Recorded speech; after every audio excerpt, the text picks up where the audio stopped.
नमस्कार, मी सतीश कुलकर्णी। 2 दिवस पिठापूरला गेलो होतो आणि येताना वाटेमध्ये कलबुर्गीला उतरून गाणगापूरला येणं आवश्यक होतं। कारण पण तसं होतं, कारण 13 डिसेंबरला माझा वाढदिवस होता, 14 तारखेला दत्त जयंती होती। हा अपूर्व योगायोग गुरुकृपेमुळे प्राप्त झाला। 13 डिसेंबरला निर्गुण पादुकांची पूजा, अभिषेक, महाप्रसाद झाला। जे सेवा कार्य करायचं तो आनंद सेवा कार्य करून घेतला आणि 14 तारखेला सुद्धा तशीच संधी मिळाली। अभिषेक झाला, अन्नदान झालं, वस्त्र वाटप झाले, पूजा अर्चा झाली, सर्व काही मनासारखं घडलं। यालाच गुरुकृपा म्हणतात। कारण गुरुचरित्र ग्रंथामध्ये सांगितलं, गुरुकृपा होय ज्यासी दैन्य दिसे कैसे त्यासी, समस्त देव त्याचे वशी कळी काळासे जिंके नर। गुरुकृपा झाल्यानंतर आपल्या आयुष्यामध्ये काहीही कमी पडत नाही। गुरुकृपा कशी प्राप्त करून घ्यायची हे गुरुचरित्र ग्रंथामध्ये सांगितलेलं आहे। आम्ही सुद्धा वारंवार सदानंद महाराज आणि आम्ही व्हिडिओद्वारे सांगतो की गुरुकृपा प्राप्त करून घ्या आणि गुरुकृपा प्राप्त करून घेणं काहीही अवघड नाही, फक्त दृढ श्रद्धा फार महत्त्वाची आहे।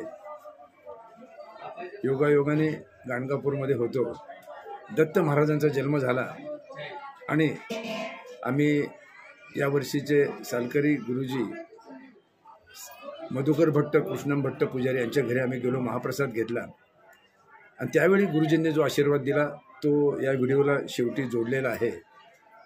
म्हणजे मी जरी किती सांगत असलो किंवा लोकांनाही मान्य असेल की सतीश कुलकर्णींवर गुरु महाराजांची कृपा आहे, त्यांच्याकडून गाणगापूर, अक्कलकोट, कुरवपूर, पिठापूर इथलं सेवा कार्य केलं गेलं, परंतु जेव्हा गुरुजींनी आशीर्वाद दिला तेव्हा मी धन्य झालो।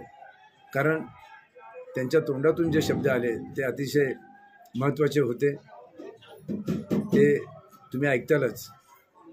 आमच्या घराण्यावर जशी कृपा झाली तशी आपल्या प्रत्येकाच्या घराण्यावर कृपा व्हावी म्हणून कोणत्याही जास्त बाह्य प्रियता न करता प्रत्येक सेवकाने दिगंबरा दिगंबरा श्रीपाद वल्लभ दिगंबरा, श्री स्वामी समर्थ किंवा श्रीपाद राजम शरणम प्रपद्ये यापैकी जो जप आपल्याला सोपा आणि सहज वाटेल तो जप जास्तीत जास्त करण्याचा प्रयत्न करावा। दत्त महाराज सर्वत्र आहेत, दत्त महाराजांचे अनेक भक्त अनेक ठिकाणी आहेत, जो तो आपल्या परीने सेवा करतो, परंतु वर्षानुवर्ष होतात, परंतु सेवा कार्य करून सुद्धा फलप्राप्ती का होत नाही याचाही विचार प्रत्येक भक्ताने करायला पाहिजे।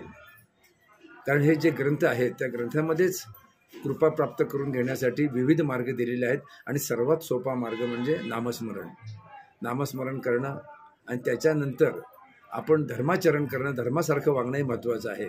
लोक बाह्यप्रियता दाखवतात, परंतु जी सेवा आहे धर्मसंग्रहाची ती त्यांच्याकडून होत नाही। आणि धर्मसंग्रह म्हणजे फक्त सढळ हाताने लोकांपर्यंत मदत करणं, सढळ हाताने लोकांवर प्रेम करणं आणि त्याचबरोबर चांगलं वागणं, चांगलं बोलणं, चांगलं आचरण करणं हे आपल्या जीवनामध्ये काहीही अवघड नाही। गाणगापूर क्षेत्री ज्या ठिकाणी निर्गुण पादुकामध्ये सगुण रूपाने महाराजांचा वास आहे, अशा या गाणगापूर नगरीत मला वारंवार येण्याचं भाग्य लाभतं। ही सुद्धा गुरुकृपाच आहे। पिठापूरला जातो, कुरवपूरला जातो म्हणण्यापेक्षा महाराज बोलवतात, तिथं 4 सेवा कार्य होतात, मानसिक आनंद मिळतो, शारीरिक आनंद मिळतो। पण हाच आनंद मलाही वाटतं की अनेकांना मिळावं, परंतु वारंवार चांगल्या गोष्टी सांगून सुद्धा त्याचं आचरण होत नाही। पण आज दत्त महाराजांचा जन्म झाला दत्त जयंतीला आणि त्याच्यानंतर काही तासातच जे आशीर्वाद मला गुरुजींकडून मिळाले ते माझ्या आयुष्यातलं लाख मोलाचं भाग्य आहे। अजूनही मी सांगतो, गुरुजनांचे आशीर्वाद माझ्या पाठीशी आहे आणि पिठापूरचं जे अजून थोडंफार जे काम राहिलं आहे ते लवकरात लवकर मी पूर्ण करण्याच्या पाठीमागं लागलेलो आहे।